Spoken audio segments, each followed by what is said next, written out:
I'm here in Medjugorje, and I'm this. What's your name? Kristen. And where are you from? Trinidad and Tobago. I hear the accent so lovely. And I won't stop the interview. It will be 3 hours just to hear your accent. And tell me, you are the second time here in Medjugorje. Yes. And why did you come back? So I was here in May, and I was here for 4 days with my whole family. And it was so remarkable, the whole experience. There's no denying that Mary is here. Like, I'm young, so I wouldn't say that I like to party and stuff. I'm more of an introvert, and I was very excited to come here and just have time for myself. So the 4 days that I spent here was just incredible. Thank you. Thank you. This is my favorite iced coffee. You know? Yeah. We make some promotion for Cafe Grace. We're here in Cafe Grace, and the best iced coffee, and the waiters are nice. Yes. Yeah? So the 4 days that I spent here, it was so remarkable, and just, I mean, everybody talks about the peace that you feel here, but I think it is really something that you have to come and experience. And what was the most striking about this place was seeing the families, the young families at Adoration.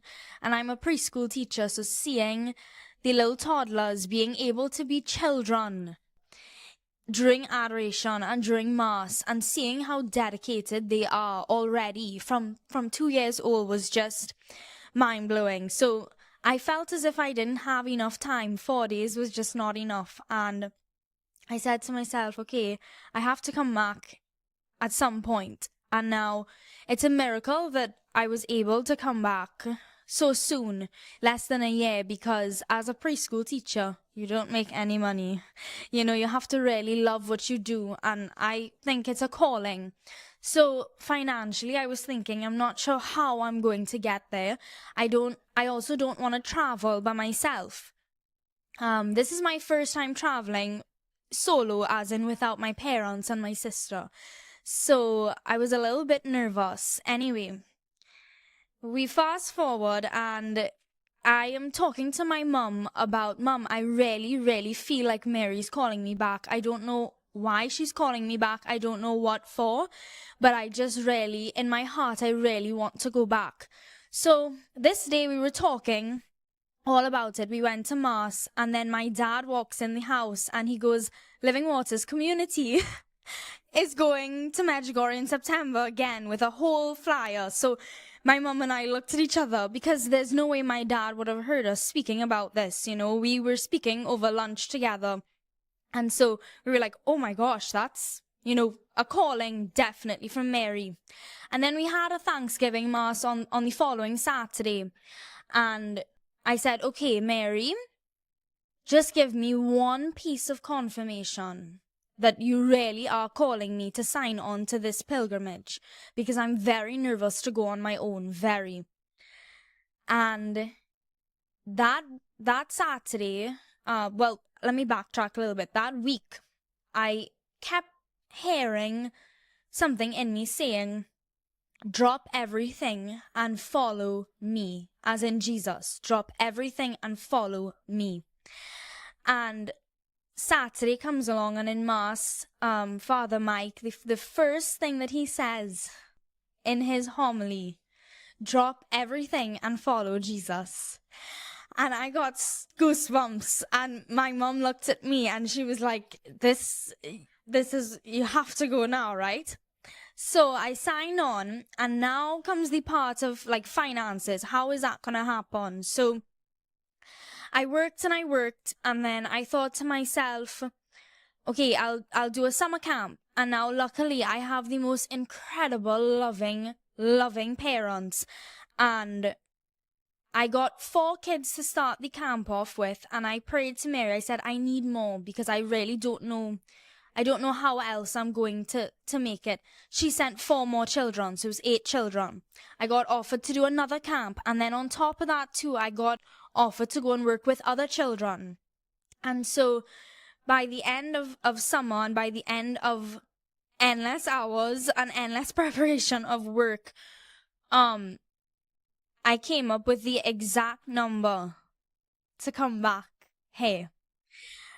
And it doesn't end there. Like I said, I was very, very nervous traveling. I have a fear of flying, and it's a fear where, so Trinidad, we have Tobago, where it's like a 15-minute flight. And one time a flight attendant was like, she thought that I was gonna faint. Like, I have a very hard time flying.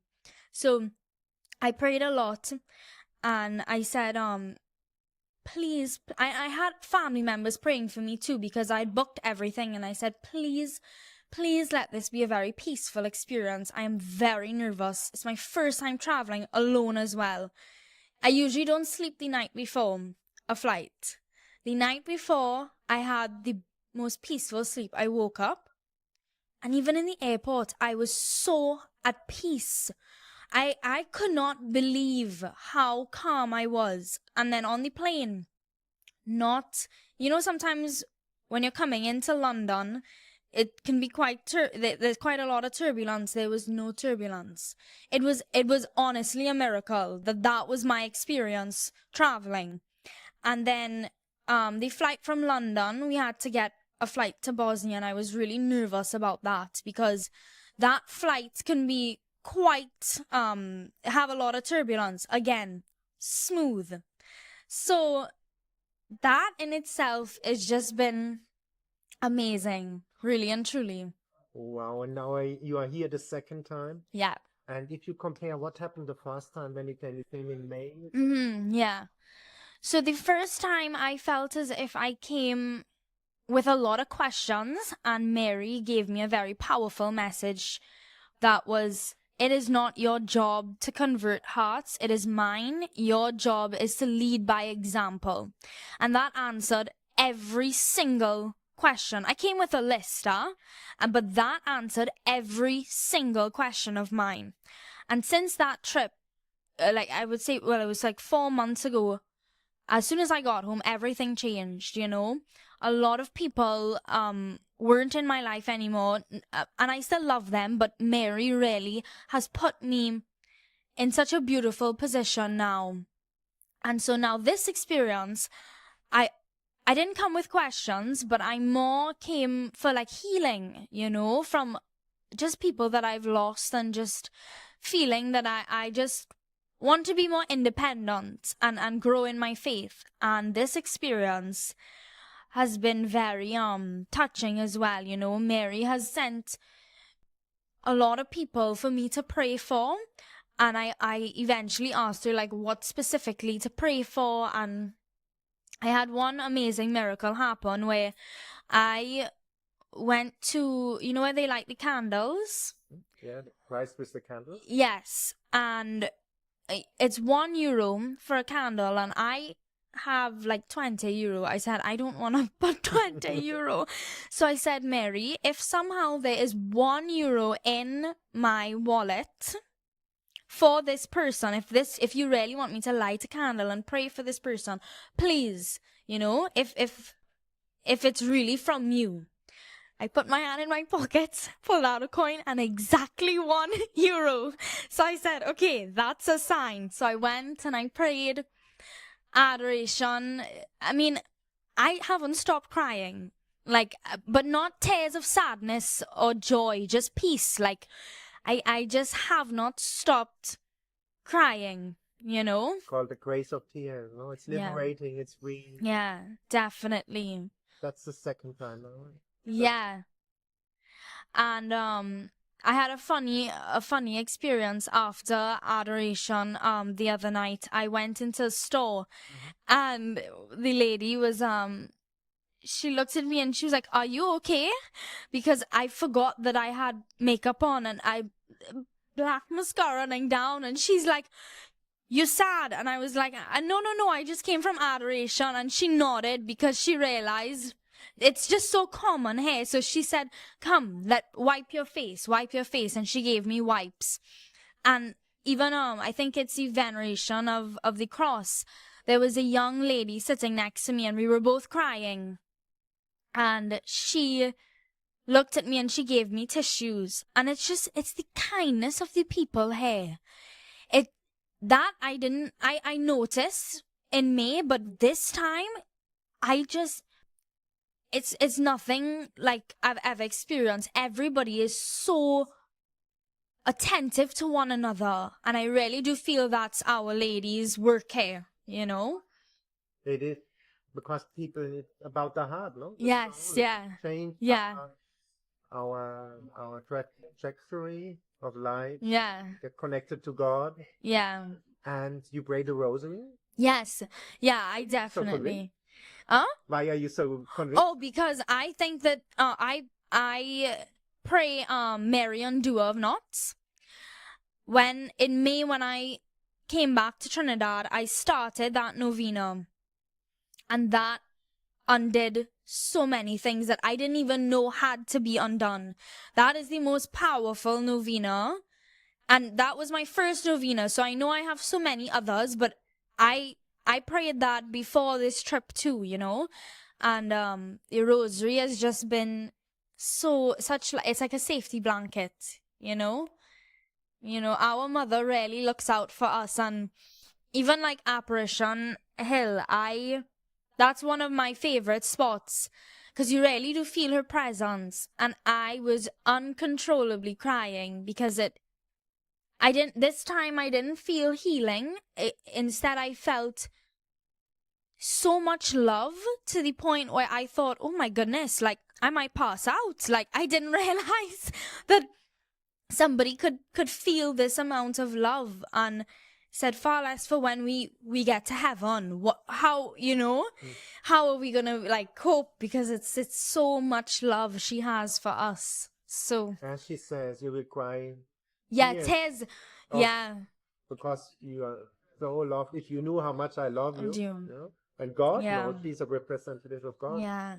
Yeah. And you know, a lot of people are ticked off. They think God the Father is an angry old man with a white beard. He wants to judge and put us to hell. And he's not explained. No, he's not. It's interesting you say that, because I've had many conversations with people who have this image of God, this God who's gonna strike you down. And he can, but he won't. He won't. He loves you so much. And I think nowadays there's a lot of talk about right from wrong, and to not be tolerant with certain things that go against our faith. And as much as I understand that, I think that there are some Catholics that need to also understand that you don't have to tolerate it, but you have to meet people with the same love and compassion. Like here in Medjugorje, Yes, the same love and compassion, no matter what they look like, no matter their way of life. You may not have to accept it, or you shouldn't accept, certain things, but meeting everybody with that love and compassion, because that's what Our Lady wants. Jesus did not, in my opinion at least, Jesus did not only sit with saints, he sat with sinners. He spent a lot of time with sinners. And we need to remember that as Catholics, that yes, we have our rules and our regulations and our guidelines, but meet everybody with love and compassion. So beautiful. Yeah. That is God the Father. He's pure, endless love. He's our Father. He wants to love us, He does not want to see us hurt, But a lot of people are, they come from divorced families. Yeah. Something happened in their life. What would you tell them how to get to that love, to experience that? I think that you have to ask yourself, how do I forgive? Because I think that in that situation there are a lot of people where divorce is necessary because of whatever's going on, or maybe an annulment is necessary, right? And the ones that really suffer are the children. And so what I would say to the children, because I'm a preschool teacher as well, is learn to forgive, which takes true grace. And the only way to get that is to pray to Our Lady and to Saint Anne. And of course, Jesus, because he can heal. Well, Saint Anne is she's a saint of like families and like fertility, and I pray a lot to her. Saint Anne? Yes, I pray a So lot first to talk, her. talk about Saint Anne. Uh-huh. Really? No, there's a funny prayer or rhyme that goes, Saint Anne, find me a good man. So when you're looking for a husband, you know, you say that prayer. Okay. I So, try it out. but The yeah. wife as well, Saint Anne? Or Yes, Saint for wife as Joachim? well. So Saint Joachim? Oh, maybe I don't know much about Saint Anne it. and Saint But Joachim. Saint Anne, you know, Yeah. and that's Mary's mother. Yeah. So it's like generations of just prayer. And yeah, so that's what I would say, you know, learn to forgive, and the only way through forgiveness is through asking, how do I forgive? And also just praying that you have an encounter with God and Our Lady, because what I'm starting to realize, and I hope by the end of this week it's gonna be completed, is those 4 days in May that I spent was me getting to know Our Lady, and now I feel like she is taking me on a journey towards her son. So it's a very different experience, but beautiful. Can you describe already the experience? Or are you still in the process? It's challenging because, again, unless you experience that encounter with her, it feels as if you don't deserve her love. And that in itself is so humbling and healing, because you really can't fathom how much she loves you and how much her son loves you. Like today I did Cross Mountain, and we did these stations of the cross, and one of these stations, I can't remember which one, but spoke a lot about when you feel very lonely. That Jesus felt very lonely during his life. He felt very, very, very alone, and he turned, you know, he's God, but he also turned to God, and he turned to prayer. And I think in times when you feel that loneliness, because I experienced that before me, I never felt that lonely in my life. I felt like nobody could listen to me. I also did not want to talk about it because it's something that is so private and personal, you know. And when you turn to him, when you turn to Christ, when you're alone, it takes a while, but you get comfort in the end. And then to speed up that process, go to Our Lady, and she takes it all to him, you know. Yep. So yeah. Amazing. And so you talk to him like to a friend? Yes, that's another thing that I had a conversation with somebody about. I said, you know, you don't always, I mean, it's beautiful to read the very long prayers, but it's also okay throughout the day to say, you know, Jesus, X, Y, and Z is happening, you know? I mean, that's kind of most of my prayers. When I sit in adoration or blessed sacrament, I'm usually yapping his ear off. I'm very like, but I can't believe that this happened to me, or why did you let this happen? And, you know, I talk to him like that. And I find oftentimes when you do speak in that way to Our Lady and Jesus, they respond faster, because it's as if they're right there with you. You know, authentic from the heart. That's Our Lady teaching. Correct. Yeah. The heart. No theater. No. No. Just honestly. And also, I also feel like, hey, you feel like a little child when you're in her presence. You really do. Like, you know, I have my little tantrums with her, and she corrects me. You know, like a true mother. But you do feel you feel like your innocence kind of returns to you, because, you know, in my generation and the times that we're living in now, it is very challenging. It is very, very challenging. Even places where you feel it's very like holy and sacred, there are still people there that are very lost. And it's challenging as a young person, I think, to be outspoken about it, because you get made fun of a lot. And it's funny, since I started this journey, you know, a lot of people are like, oh gosh, Kristen, she's a Jesus freak now, or look at her, she's so extreme. And that does hurt. But I think what helps me is just knowing that I have something now that I hope to never let go of, which is my faith. Like, I don't know how people go through life without prayer and knowing that God is right there by their sides and Our Lady. I really can't fathom that.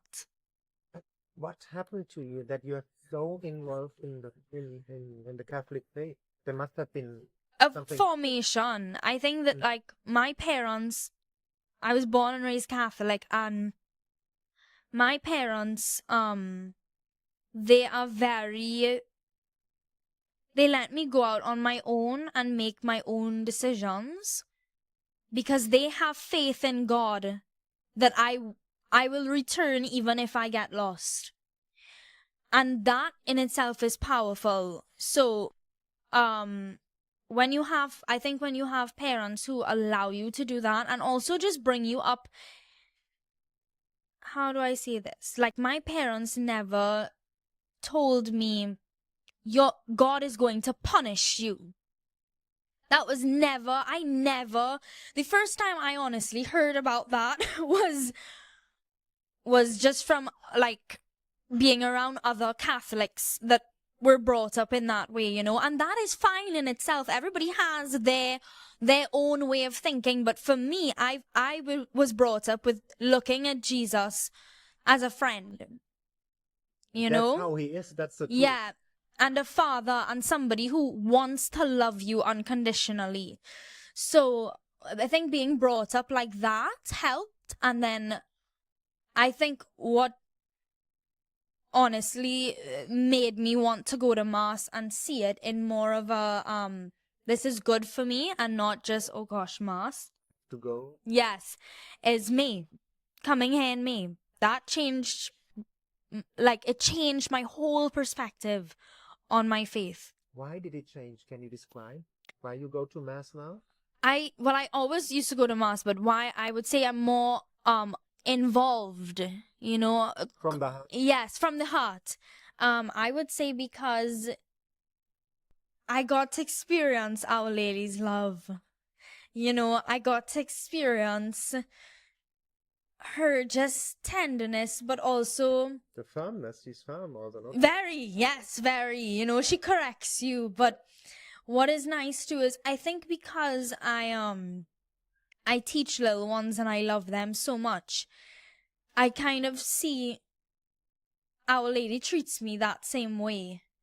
And I thought to myself, if I am able to love all these children that aren't even mine, far less for Our Lady, how much she loves me and how much she loves them and everybody. And so when I experienced that, you know, even in May, which I'm now remembering, Apparition Hill, I cried, and I noticed Our Lady has a very lovely way of pointing things out to you. I noticed this little girl, she was being carried. She's like, I want to say 2 years old, and was crying and speaking to her mother, and then settled down once she saw Our Lady, the statue of Our Lady. And then when she was leaving, she said, bye mama, and I started sobbing because even though she didn't speak English, but you could clearly see that she saw you know. And I just, that broke me because it was like, my dream has always been to be a mother and to have children, and I would just love for them in the future to see Our Lady as that, because I found it took me a long time. You know, I always saw her as somebody very powerful and beautiful, but I never would pray to her so intensely, you know, and never really I would kind of disregard her because, you know, the focus is a lot on Jesus, and it should be. And she tells you that. But what a lot of people, I think is that we worship her. We don't worship her. We go to her so that she can take us to her son. That is the key ingredient, I think, to, you know, being really rich in your faith. Amen. So beautiful what you say. And you know, confession is very important in Medjugorje. Yes, yeah. What would you tell people, young people, why not to be scared? Well, I'm scared. I was very scared of confession.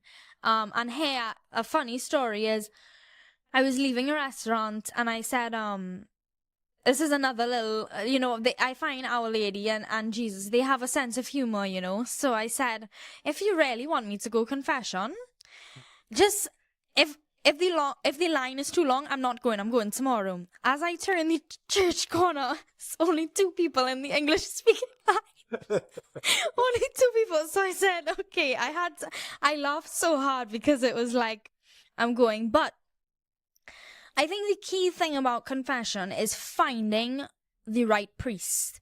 And even if you don't have a good experience with one, that doesn't mean all are like that, Father Leon gave a very good piece of advice. I hope I'm saying it correctly, but he spoke about making it also short and simple. Like, it doesn't have to be a conversation, If you say, well, I told my mother this and this is what I actually did, and you could just say, I lied, I gossiped. You could make it very short. You don't even have to say names. And that has really helped me. And it also makes you open up a little bit more. So, yeah. Beautiful. And what is the effect of confession? How do You feel after? clean.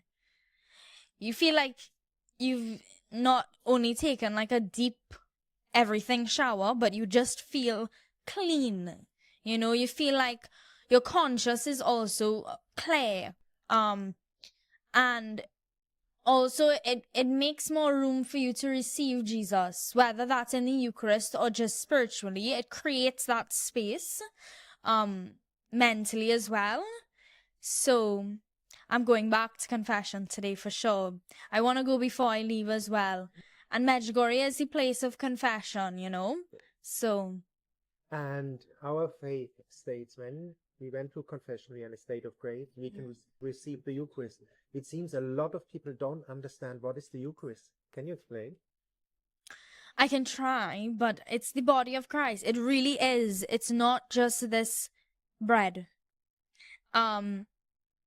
It's very challenging to explain because, again, it's something that you have to experience, and it's also consistent. Like, for example, if you start working out, the next day you're not gonna see abs and a toned body. Like, it's consistent. So if you go to Blessed Sacrament consistently, adoration consistently, the chances get higher and higher that you do experience an encounter with him,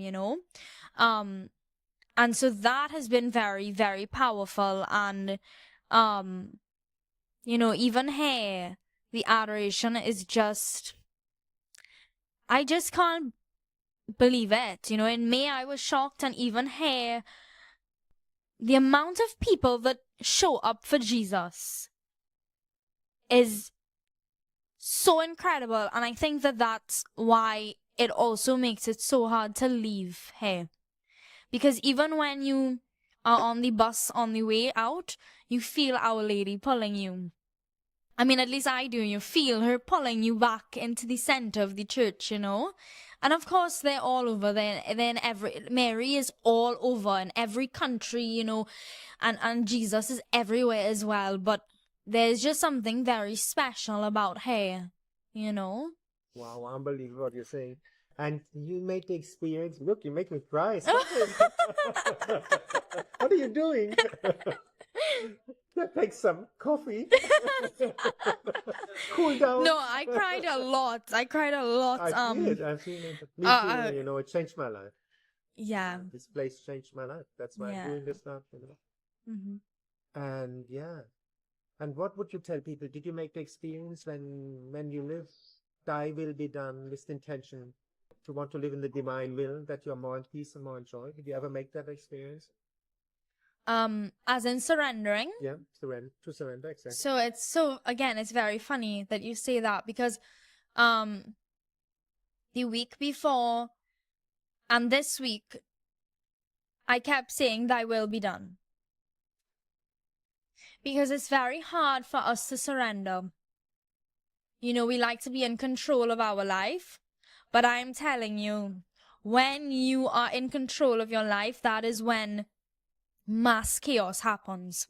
When you are able to just say, I'm giving you this, all of a sudden things start to work out. And especially this trip, you know, I said, I'm giving you this situation, and I'm giving you a few situations because it's hard for me to let go, but I need you to help me to let go, you know, whether it's forgiving somebody, whether it's, is this the right choice? Should I be in this situation? And I got a lot of clear signs so far that where I am right now is where I need to be.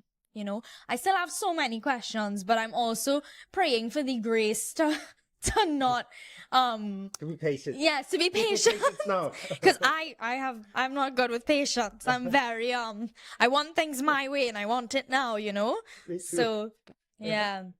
And is there anything general why you're Catholic? What is so beautiful about being Catholic? I think it's different from a lot of the other religions where there is a God that loves you unconditionally. So you're not reliant on yourself, you're reliant on Him. And even when you stray, and even when you hurt Him in the worst ways, He's still there. Which, that is something in itself that makes me sob when I meditate on that, because, you know, Jesus was a human as well. And so I think it's just still so amazing to think that He, no matter what you do, He is still going to be there for you. Always the same. Yesterday, today, tomorrow. Just pure, selfless love. And I think it's important also, this is another thing that in the Stations of the Cross that stood out to me was, you know, a lot of times when we feel like we've done something horrible, we want to isolate. You know, we're ashamed. And instead He says, turn to me. Turn to me. Let me help you carry that cross. And that, I think that is something, that message is pushed a lot here, but I think unfortunately in a lot of Catholic communities that message is not pushed enough. It is very much like, you did that, you are in the wrong, you're going to hell. It's very, very rigid, and it's also lacks compassion. Whereas here and in other very small communities, you read about Jesus saying, no, come to me when you sin, when you do wrong, when you are lost. Come to me, I am here. You know, shame is the most terrible emotion that a human can feel, and it's not of God. Guilt, I think, is I don't know if it's of God, but I think guilt is a better emotion, because it shows that you have a very strong moral compass. But shame is not of God. God does not shame. And as a Catholic, if you are shaming somebody, which we're all at fault for, but if you are condemning somebody so heavily, you are playing God. You know? So that's just something to remember, I think, that, because I know some people have had terrible experiences with Catholics because they felt like that.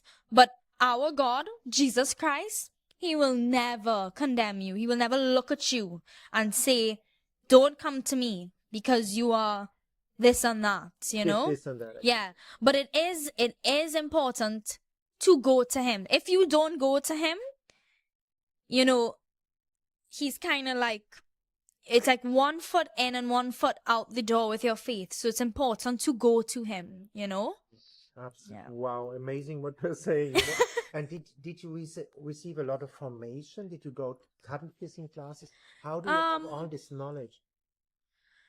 My family, you know, my parents, my grandmother, but I also do think that I think that I really feel like I'm an old soul, and I think Our Lady has shown me that, because I struggled with that a lot. I like to have these conversations. I'm not interested in liming and drinking and making a fool of myself. Again, that's not very nice to say, because I guess that's judging, but I'm not That's just not I your don't favorite I thing don't to do. enjoy those things. I enjoy these things, whether there's a camera or not. I enjoy these things, and so I struggled a lot with feeling lonely because I felt like, not that I had wisdom, but I had all of these thoughts that I would love to share and talk with somebody.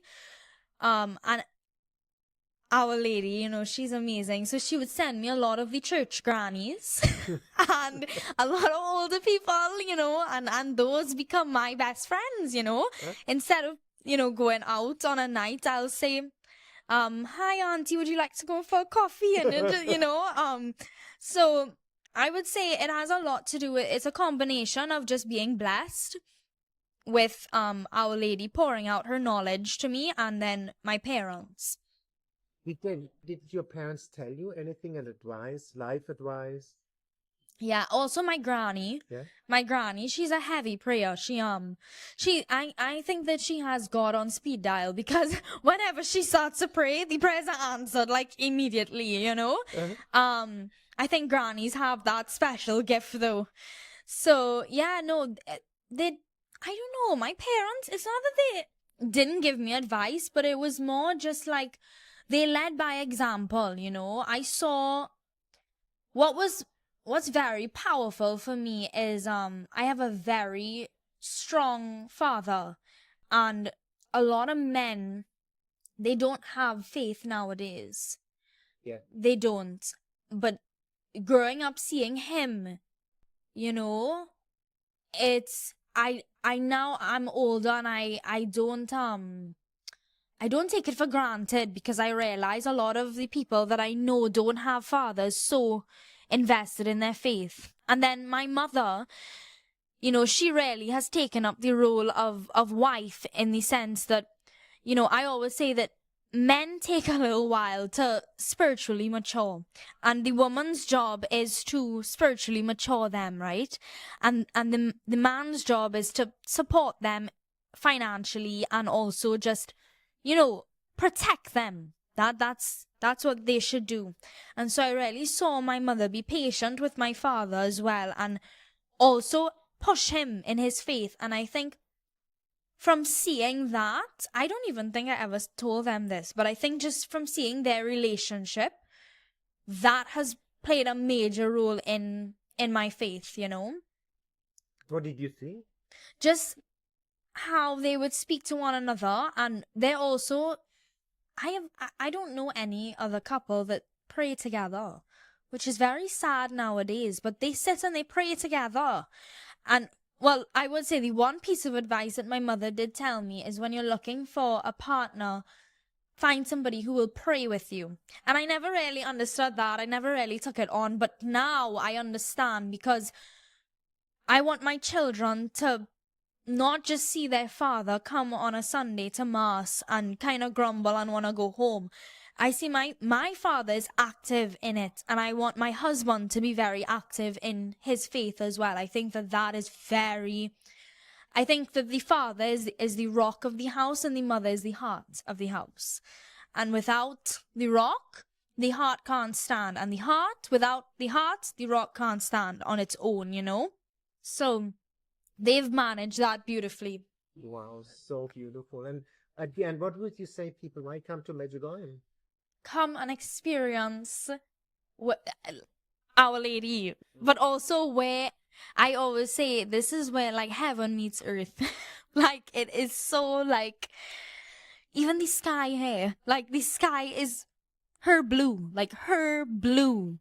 You know, it's like just, it's really amazing. I want to move here. I don't want to go back home. I see, you're passionate. Yes. This is unbelievable. Anything else you would like to say? Maybe greet your dad. We put the video at the end of your dad. Yes, yeah. Well, I would just ask that anybody who feels like they have a calling, come, you know, pray about it. The finances will come. Everything will work itself out. And also pray for me, maybe not to move here, but I would love to work at Mother's Village, the orphanage. I know I would love to volunteer, whether it's admin work, whether it's, now I know I don't know the language, but I've been praying a lot about doing something like that, and I hope that Our Lady, whatever she has in store for me, that she will provide that, or whatever it may look like, because my passion for teaching and just for taking care of babies is so strong, and I just want to extend as much love and nurturing as I can before I have my own kids as well, you know? And you got yeah. a favorite Bible scripture? No, I need to read my Bible a little more. No? We are all work in progress. Yeah. Oh, that's nothing. Yeah. So- Yeah. And favorite saint, you said Saint Anne? Yes, I love Saint Saint Anne? Anne, yeah. Saint Anne and Saint Therese. I'm named after Saint Therese. And so. what would you tell young people, young girls, they want to shine them like you? From Oh inside gosh, out? thank you. What would you give them as an advice? Go to Our Lady, because I think Our Lady, she is the example we should be following. She is the purest femininity you will ever see. And so, you know, there are a lot of rules and regulations about maybe like what you should wear, what you shouldn't wear, all of these things. But the only way to like actually, or how to act, or how to be with men and all of these things, but the only way to actually like let that sink in is to go to her, and she will show you where to go, you know, as a young woman. You know, that's especially nowadays, you know, a lot of the feminist morals and values, they're not of her, right? And it's not to judge people who have those views, because they do think that they are right, but the devil has a way of making the truth, making something look like the truth when it's not the truth. So just to be aware of that, and just to go to Our Lady for discernment and guidance. And did you learn here as well to truly love yourself? Because our society always seems to say to us something is wrong with us. And the Catholic faith, that's maybe why Our Lady says, read the Bible. It's neuro-linguistic reprogramming that we are really loved. You felt it here? Or? I think that I'm still on that journey. I think that there's a lot of insecurity still in myself, and I think that's deeply rooted in many adults in my life telling me that I'm not smart, telling me that I'm not good enough as a child. And so I think that is still a journey, but what has really helped me is knowing that I actually have Our Lady to go to, and Jesus for comfort, and knowing that, again, if I am able to love my students as much as I do, I mean, anytime they graduate, I sob. Far less for the love Our Lady has for me. So that is what kind of helps me with those things.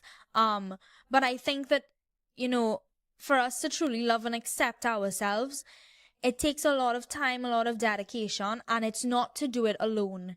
Because in this generation, we are taught that we need to have this self-love and self-care, and that is absolute garbage. Yeah. Because what it does is it makes you your own God. And like I said earlier on, when you are in control, you make a mess of your life. Once you hand that over, and once you allow other people to love you, because it takes a whole combination of things, that's, I think, when you're truly gonna find peace and self-love. So I'm still on that journey, so everybody pray for me as well. And for me too. Tom as well. And we say greetings from Medjugorje. Yes, greetings from Medjugorje.